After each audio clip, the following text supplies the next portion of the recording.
Ganito kahipokrito itong si Erwin Tulfo, mga kadunatics. Panoorin nyo na lang at kayong mag-judge. Ito. Sampalin ko yung mukha mong putragis kang pangilinan ka eh. Dagdag ka pa sa problema ng bayan natin imbis na makatulong yung batas mo. Ibasura yung batas mo. Sa 2022, tatakbo ko Senado para ibasura kayang punyetang batas mo na. Pag walang magsibak sa batas mo na putragis na juvenile justice law sa 2022, ako ang sisibak niyan. Ha? Kung hindi ko masibak yan, sibakin ko yung mukha mo. Punyetang batas yan. Wow! Sobrang galing naman ni Erwin Tulfo, mga kadunatics.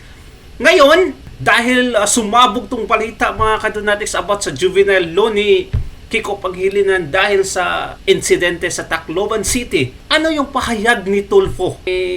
Traffic enforcer, traffic human trafficker, mga kadunatics. Ano yung pahayag niya patungkol sa juvenile law ni Kiko Pangilinan na ngayon nasa iisang block na lamang sila? Eto, ayan, nakalimutan, nagka-amnesia ata, mga kadunatics. Basahin natin ang kanyang sinabi kahapon. Ayan. Ayan, may statement kasi siya, mga kadunatics, patungkol sa nangyari sa Tacloban City. Hindi niya na nabanggit yung juvenile law dito? Really? Okay, eto, mga kadunatics. Sinong sinisi niya? Hindi na si Kiko Pangilinan. Sino? Eto. Social media ban for minors. Make it law now. Uy! Asa na si Kiko dito? Grabe! Sobrang galit mo kay Kiko Pangilinan nung 2021. Ngayon, mga kadunatics, mukhang nawala na, nagka-amnesia nga. Na may ganito siya na statement, ha. Last year, okay, we already filed this case, Senate Bill number 595 or Internet Safety and Protection of Minors Act. Can you imagine, mga kadunatics, ang Malacanang, ang gobyerno ngayon, pati itong mga kaalyado ni Bongbong Marcos, instead na isisisihin nila yung act na yan, yung Juvenile Law Act na yan, or yung kawalang hiyaan ng mga kapulisan ng gobyerno, ang sinisi nila, mga kadunatics, ang social media. Wow! Social media has been here, mga kadunatics, since 20 years ago. Bakit ngayon lang? Bakit ngayon lang? Really? Social media nga ba talaga ang dahilan kung bakit nangyari yung sa Tacloban City? With the length of time young people spend online, it is important to provide them with adequate protection against dangerous and violent content that they can imitate in real life. Wow naman! Wow, talaga? What's in the law? Before 13 years old, not allowed to use social media. Paano yan? Ang mga shooters nung nakarang araw is 14 years old and 15 years old. Wala pa rin. Paano yan, Erwin Tulfo? May 7 million followers itong mga kadunatics. Pero ilan lang nagre-react dito? 965 lang. Kawawa naman. Naka-off pa yung comment. Okay, patuloy natin. Pasahin natin. Meron pala, 13 to 17 years old, there is strict monitoring on the use of social media. Monitoring? Sino mo monitor? Sino?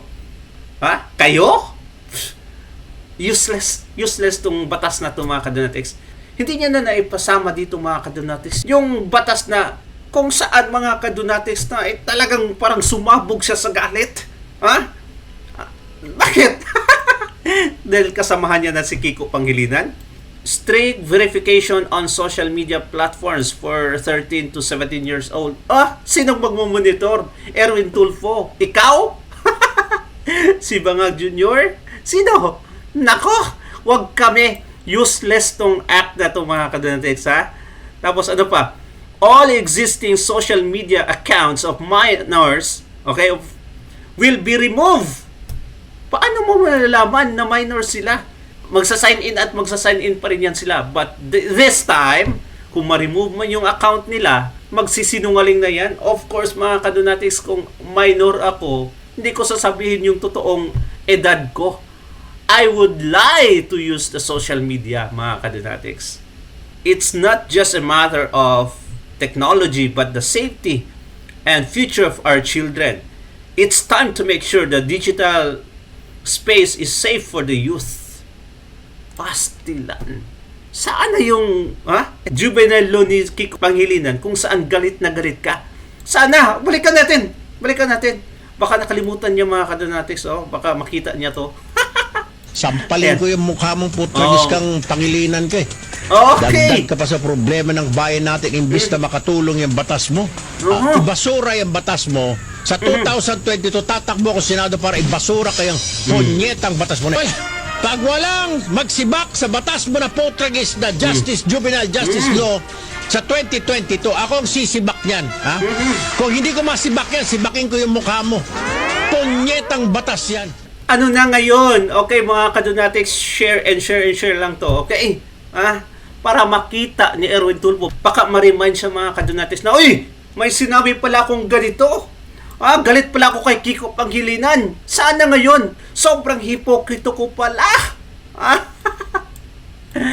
Ay nako, nakakaawa na talaga to. Look at this. Wala na siyang nabanggit patungkol sa juvenile law, mga kadonatics. Since nagkasama sila ni Pangilinan sa iisang block. Tayo lang pinagluloko nito no?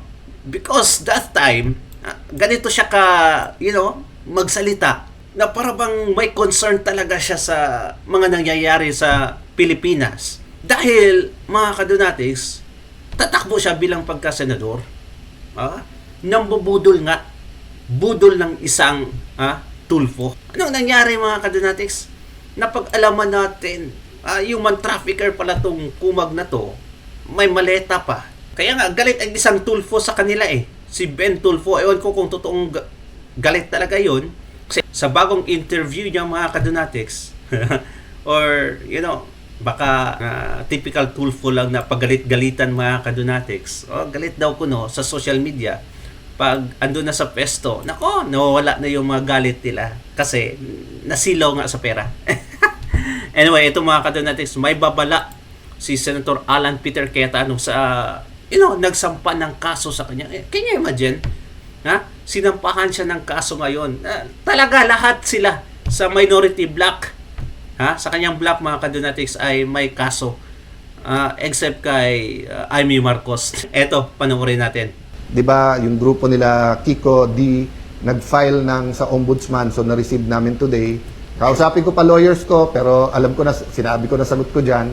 But I just want to congratulate them for doing the job for the administration. Alam ko naman na nung ginawa ko to, sunod-sunod na mga kaso ang pupunta sa amin. Sanay na kami diyan, 'di ba? Sinabihan yung mga senador, pag hindi kayo malis, kakasuhan, pagka hindi kayo so ang point ko lang, just remember who you are, Kiko, 'di ba? Kiko D ka Aquino ka, hindi ka Kiko D Marcos, 'di ba? So don't get instruction from the administration. In fact, kung nag-volunteer kayo, then you're even doing them a favor. I know meron kayong issue kay Senator Bato, so file the cases. File the cases, 'di ba? Mismong DILG nagsabi nung nasa Senado yung si Senator Bato, walang warrant silang alam. Diba? So, paano naging obstruction of justice? But I'll end there because I want to just spend a little bit of time to remind you what my dad stood for. No? So, maraming nagpo-post at nagpapasalamat naman ako sa lahat. And my dad was a fighter.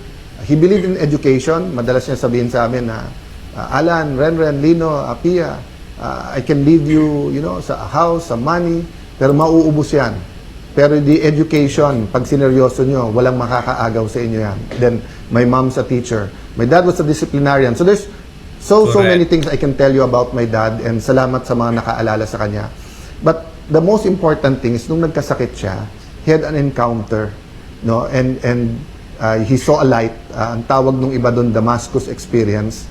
Kasi he kept on crying and that he kept on saying, why me? So akala namin, kasi ako yung nasa labas noon, din mami ko nasa kwarto, so I ran to see them. Actually, I woke up para ako nahagis from the couch to the floor. We were in the US noon, nagpapagamot siya. And then, he was crying, why me, why me? So sabi ko, why me? Kasi nga, medyo hindi pa niya alam na cancer sa tiyan yon. Akala pa namin liver. Pero masakit parati, may pain parati. Pero nung sinabi niyang why me, sabi niya, alam niya yung ilaw na yun, na feel niya na si God yon. At why me? Kasi parang sino siya para sabihin sa kanya ng Diyos na buhay siya, na I am a living God, di ba? Yun yung interpretation ko. So, hindi yun yung exact words.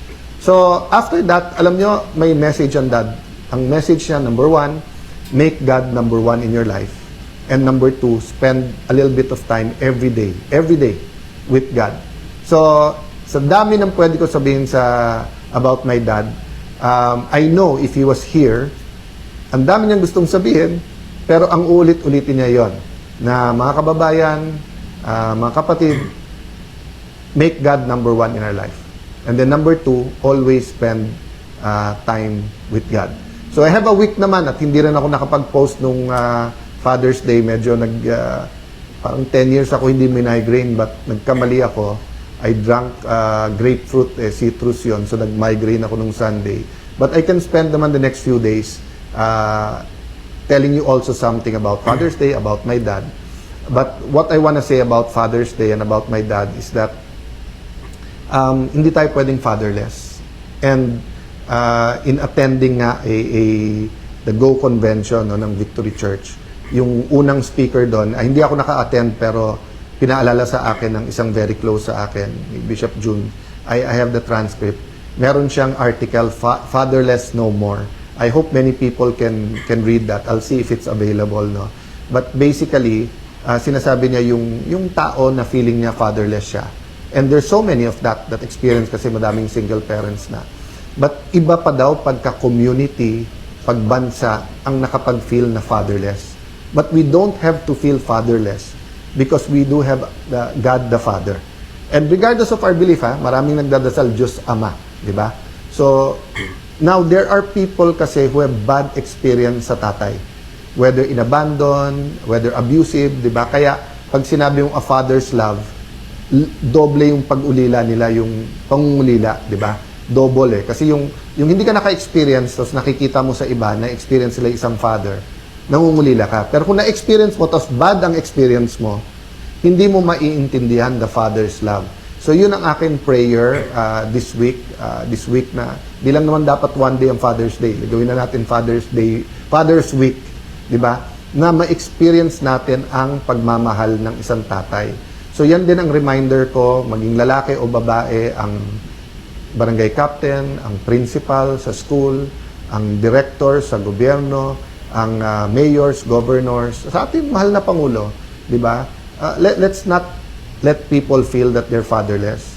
So ngayon na may economic crisis, problema nung earthquake sa Mindanao, yung pong mga killings na nangyayari sa mga eskwelahan, nangyari po sa Ateneo basketball team, people are looking for a father, di ba? And sometimes you didn't ask to be the father, pero kung ikaw ay barangay captain, kung ikaw ay mayor, governor, ikaw ay presidente, ikaw ay head ng COA, ikaw ay head ng AFP, ikaw ay head ng PNP, people need a father. So sa ating pagdadasal at pagse-celebrate ng Father Day, let's also pray for the other fathers sa ating bansa. Kasi kapag naramdaman talaga ang pagmamahal ng isang tatay, mararamdaman mo yung protection, yung comfort, at saka kahit may uncertainties, alam mong may pangahawakan ka, di ba? So, let me stop there and hope, di ba, na despite lahat tong division sa ating bansa, man-navigate po natin yung Blue Ribbon Committee, yung impeachment, and then itong mga sunod-sunod na violent crimes na nangyayari sa ating bansa. Don't forget about our economy, ang pangangailangan ng ating mga magsasaka. Planting season ngayon medyo okay, but because of the Israel-US war, yung kakulangan ng fertilizer, additional problem. Even before the fertilizer may shortage at nagmahal, problematic na ang ating buong agriculture sector. No? And every administration has promised they'll do more. I honor the secretaries of agriculture. Many of them have done a lot, pero